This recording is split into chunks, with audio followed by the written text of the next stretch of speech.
We are live on the YouTube. All right. Let's get it. All right, everybody. Conference championship week. We got the Chiefs at Ravens. Another away playoff game for Mahomes. And then we have the 49ers against the Lions at the 49ers. Yeah. Big week. Big week. You want to hop into some news real quick with all the hirings and stuff too? Because I know we had some big news. We had Raheem Morris get hired at the Falcons, of course. What do you think about that? I think it's a terrible hire, but Yeah. I mean, I thought last week we were talking Bill Belichick. I don't know how he doesn't get a coaching job after the dynasty he had with the Patriots for all those.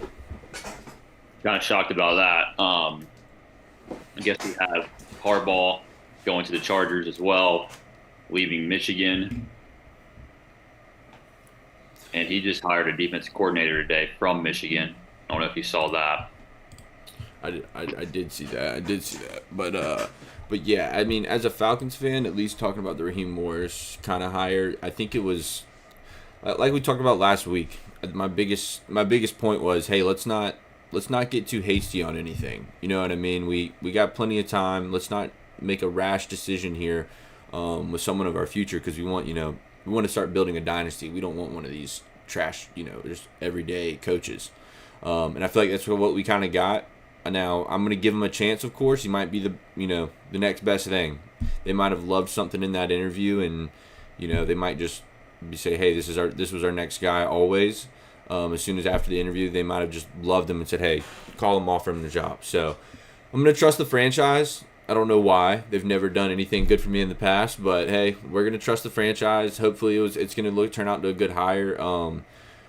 I'm really hoping that Ben Johnson came out and basically said, hey, I don't want this job or something like that in that first interview, or there just wasn't any interest in that first interview, because that's who I really wanted. Been saying it all along. Really want Ben Johnson as the head coach, but we'll see, man. Not too happy about it, but it's been a down week over here because I don't know, man. Not too excited about that hire, but we'll see. It can't be worse, With all the offensive weapons that they drafted in the last couple of years, you'd think they would have hired an offensive guy, but they went with the defensive coordinator, defensive mindset. So I feel like if you were going to go that route, you should have went Bill. Yeah, that was the toughest thing too, is because why are we hiring a defensive guy? We need an offensive mind. We have all these new young weapons. We need a young offensive guy. Now, he has been in the McVay program for a minute, so it might be a little bit something like that, because I'm thinking in the interview process with a defensive coach, you're going to say, hey, we know how you are on defense. You're a great defensive coach, but what are we going to do about this offense? Because, we got Bijan Robinson getting the ball maybe 5 to 8 times a game. So maybe he came out with a playbook and was just like, hey, this is what I want to run with him. This is what I want to run with Drake London. This is what I want to run with Kyle Pitts. I'm trying to have, this and this for him, stuff like that. So, I mean, as long as he's on his word and he puts a little McVay in there, I'm cool with it. So that's one bright spot, I think, is at least he's coming from that tree. You know what I mean? At least we're not getting some unproven guy, straight off the streets. At least he's been in a very good offensive system. But we'll see if he can bring that to Atlanta. But yeah, and then what do you think about Bill? What other jobs is open for him right now? Where do you think he could go? I think that's it, right? The Chargers just hired Harbaugh. Right. Didn't the Commanders just hire somebody too? I think there's still 2 jobs left open. There's 3 with the Falcons until the hire yesterday, or 2 days ago, whichever it was. Didn't the Buccaneers OC just get hired? The Buccaneers OC did just get hired. He got hired to the Panthers, or not? Yeah, to the Panthers. So there's 1 job left. What's the 1 job? Commanders. Yeah. I don't think Commanders. Yeah, Commanders haven't hired anybody. So I mean, is Bill going to Washington or Pete Carroll? I mean, there's a lot of good coaches out there that are like, where are they going to be? I mean, there's Pete Carroll or Bill Belichick is not going to be an NFL coach next year, which is insane to say. If you'd have told me that at the beginning of the year, I would have called you a liar. But we're getting old. Yeah, wild. End of a dynasty, for sure. But What do you think about the hardball hire I to the love it. Chargers? I love Yeah, it. I think it's so good, man. I mean, it's just one of those things where he's going from Michigan with JJ McCarthy and thinking this guy's, the next best thing, and he's going to realize real quick how bad JJ McCarthy is when he sees the new NFL quarterback talent like Justin Herbert, because I do think still Justin Herbert is one of the best in the league. He's just had god awful coaching. I mean, we've watched it the past 2 years, just god awful coaching. And now he finally has someone that I think has an insane record in the NFL, is very proven, and he's going into a market in LA where, there's not really any football fans right now in LA. There's not really any Rams fans. There's not really any Chargers fans. The only really diehard fans you're going to see are the old, Raiders fans. So, I mean, football is up in the air in LA right now, so maybe he can bring it home and kind of get that city excited about some football and win a Super Bowl. yeah. But I think he has a stacked roster. I think he'll do well over there. exactly. And quarterback with pairing him with Herbert should be really good for Herbert. And we know the talent that he has. Playing under Staley, defensive guy, and he was still putting up really good numbers. So Yeah. coming off the injury, I think he'll be ready to roll. So with that, let's get into this week's slate. Conference championship week, obviously. Like I said before, we have the Ravens and the Chiefs. Chiefs at the Ravens, and then the Lions at the 49ers. 2-1 seeds, and I believe the Chiefs are a 3. Are they the three Yeah, seed? 3 seed. Bills were 2, I believe. And then the Lions are the 3 seed as well, right? Yeah. Yeah. All right. So first game, 3 o'clock tomorrow, is going to be the Ravens Chiefs game. I'll start with this one because I'm going to have a play for this one that I really like. This is going to be a pros versus Joe's game, man. A lot of the public's just riding with the Chiefs because of their playoff success, and them being as underdogs in the past. They have just been really, really good as an underdog in the playoffs. I'm going to be taking the Ravens -3, 3.5. I think it's got up to. I like it at 4 as well, anywhere from 3 to 4. I know it's been hopping around. It was 3 earlier in the week, went up to 3.5, 4, back down to 3.5. It's just been jumping all around, but I'm going to take the Ravens no matter what here.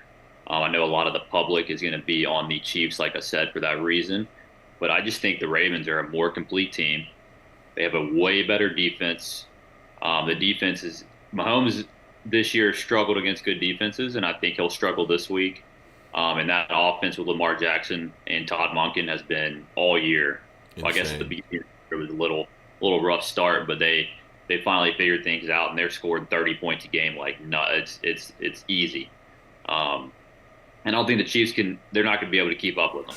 So I know it's Mahomes, I know it's Travis Kelce, but they have too many distractions over there. I feel like on the road in Baltimore. Baltimore is an underrated place to play as a home field advantage. And I think those boys will be ready. They have the MVP this year, Lamar Jackson, who's been playing lights out under this Monken offense. So I don't see how they don't cover that 3.5, 4 points. You might see a close game at half to the third quarter, but after that, I can see the Ravens running away with it like they did last week. So give me the Ravens this week. And yeah, man, what do you think? Yeah, I mean, I really like it. The only thing that worries me is, of course, like you're saying, Mahomes on the other side of that. On the other side of that is always scary. I know that I took earlier in the week, the Chiefs +3.5, just because I do think it's going to be a 3. I could think it very well could be a 3-point game. But as the week goes on, I get a little bit more and more worried about it. Only reason being is this Ravens defense is the best it's ever been, probably. This Ravens defense is insane. Kyle Hamilton is going to be, yeah, and you got to think about this too. Kyle Hamilton's going to be guarding probably Travis Kelce all day, and they're not going to have to double Travis Kelce because Kyle Hamilton is one of the best covering safeties in the league. I think he's the number 1 actually, if I'm not mistaken, best covering safety in the league, and I think he's even up there with some of the best corners in the league when it comes to coverage. So I mean, this guy is the real deal. He's tall, he's lanky. He's going to be able to guard Travis Kelce. They're not going to have to, really double him. They may have a little, chip him off the line here or there when he's coming off of a route or something, but nothing crazy, but I mean, I just think that this Ravens defense is going to be a big problem. They've been this offense has kind of been underperforming all year when it comes to the Chiefs, Yeah. and it's just you're going against a defense you probably haven't played all year. Now on the other side, you do have the Chiefs who have a great defense, so I maybe would also look at the under. This is two of the best defenses in the league going at it. I know that these offenses are explosive, very explosive, can be very explosive. But I think a lot of people are going to be betting this over because they're going to see Lamar Jackson, Patrick Mahomes playing, and they're going to go, "Oh, I'm smashing this over." Got to remember, these are two of the best defenses in the league. This might be a low-scoring, either grind-out game, or I think that the Ravens just take off with it and absolutely smack them up. Because I don't think if the Ravens are scoring at will like they were against the Texans, the Chiefs won't be able to keep up. I definitely agree with you there. So it's going to have to be a low-scoring, grind-out game if the Chiefs want to win, and if they want to go to a shootout, I just think that the Ravens run away with it, and this defense is not going to allow Patrick Mahomes just to move down the field with Rasheed Rice, because I think they're going to make sure taking Travis Kelce out of the game. But yeah, don't really love either side on it. I would definitely probably lean the Ravens as it gets later in the week. I've already made that Chiefs bet, so I'm gonna live with it. But as the week goes on, I'm liking Ravens and Ravens more. But this next game, I'm loving. So let's hop into this next one. We got 49ers or Lions at the 49ers. This is a game that I love. I think a lot of people are gonna be seeing this 7.5, and they're gonna say, "Oh, well, 49ers are winning by at least a touchdown. I might as well just take this." Don't be so sure. I think that the lines are very underrated in this game, and I think they've been underrated all year. They've had their ups and downs. They got killed by the Ravens earlier in the year. We all saw that. But this team's different now. They're playing different football in the playoffs. This run game is no joke. This offensive line is no joke. I was telling Troy earlier, you got Chase Young, you got Bosa. Chase Young, first off, really hasn't done shit since he's gotten there, to be honest with you. I think he's had 2.5 sacks since he's been at the 49ers. And then you got Bosa, who's had an okay season, hasn't really been going crazy, though. I think that the Lions are going to establish the run in this game. Jahmyr Gibbs, David Montgomery are going to get going. They're going to dominate the line of scrimmage. I think they're going to move the ball at will, and they're not going to have these long third downs that they're going to have to get. I think they're going to get a lot of yards on first and second by running the football, and then they're going to get into their play actions, stuff like that, if it doesn't work out for them. And Jared Goff is always good coming out of those play actions. So, yeah, I honestly love the Lions here. Their defense has been humming. I know that Debo's probably going to play. I think that he's basically definitely going to play. He might be a little limited, though.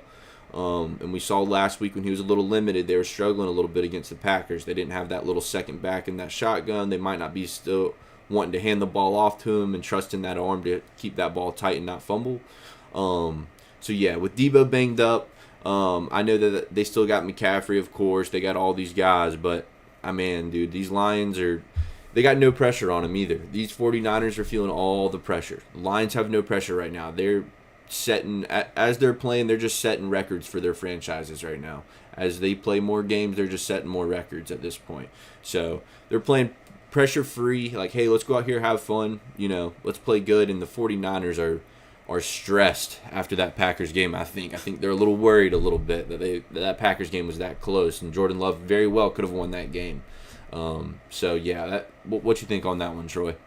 Yeah, no, that Packers game is crazy. But I mean, I think the disrespect for Brock Purdy, man, is crazy as well. I mean, he let that last drive that he had to go win that thing against the Packers was really impressive. Raining, I mean, dude's getting snaps, drying his hand off, pretty cool. So I'm a big fan of Purdy. But I think I disagree with you on a lot of that stuff you were talking about. I would be on the 49ers here. I think last week they had that scare. I think they'll be ready to roll this week. They have a bunch of dudes in that front seven that'll be able to stop that run, which is the Lions' strength. They want to be able to run the football, play action on top of that. I don't think they're going to be able to do that against 49ers in that front seven. And then on the other side of the ball, defensively, they're not that good. Especially against a team with a bunch of studs like the 49ers. You got C-Mac, Debo, Ayuk, Kittle. I mean, I can just keep going. Jennings is pretty solid as well. And then Purdy is just your distributor, man. He's going to get the ball to his guys and let those guys go to work. That defense all against the pass has been bad all year. And you match that with McCaffrey, he starts getting hot, play action on their side of the ball. I think it's going to be really tough for the Lions to stay in this game, because they're playing against a defense that's better than what they've played in the playoffs all year. They went against the Rams obviously the first week, not that good of a defense, bunch of young guys, and then they scored 20 points in the first half and then 3 in the second. Right. I got figured out there. Last week had a good game plan, but they have not played anybody like this 49ers defense. So if they can establish a run like you're saying, then I can see them being able to keep up with the 49ers. Right. I just think that this offensive line just matches really well up against the 49ers. This offensive line is very, very good. And I just don't think that this 49ers team is really built to stop the run. They're built to get to the passer. So we'll see, but they got some studs at the line. Yeah, and I'm not even going to say the Lions are going to win, but I definitely think that they're going to cover that plus 7.5. I think it's going to be a 3 or 4 point game, maybe a 7-point game, but even a 7-point game, I'm still hitting. So I definitely think it's within a 1-score game. I don't think that they're going to run away with this, because like I said, the Lions are playing with no pressure, man. They're coming out here. They're just happy to be here at this point. So, that's either going to be really good for me or really bad for me. They're going to come out here flat, or they're going to come out here pressure-free and just be playing loose. And I really think it's going to be the second one. So, yeah, Lions plus 7.5. I love it. But I think we're running out of time here on the Zoom here, Troy. So if we want to go ahead and wrap it up, I know it's a short episode this week. Still got a good little 17, 20 minutes in though. But yeah. Only 2 week. But yeah, so I'm on the Ravens. Christian's on the Lions this week. And like I said, I would disagree with him on that Lions pick, but that's his lock, and mine would be the Ravens. So yeah, man, it was conference championship week. Looking forward to the games tomorrow. 3:00 is your first one with the Ravens and Chiefs. So yep. And follow the socials. We're posting all of our daily cards on there. We'll post them on the Instagram. They get posted on the Twitter. So you guys follow those. Y'all can get our daily cards. And see you guys next time. And next time we'll be here, we'll be talking about the Super Bowl. Yes, sir. All right, y'all. Peace.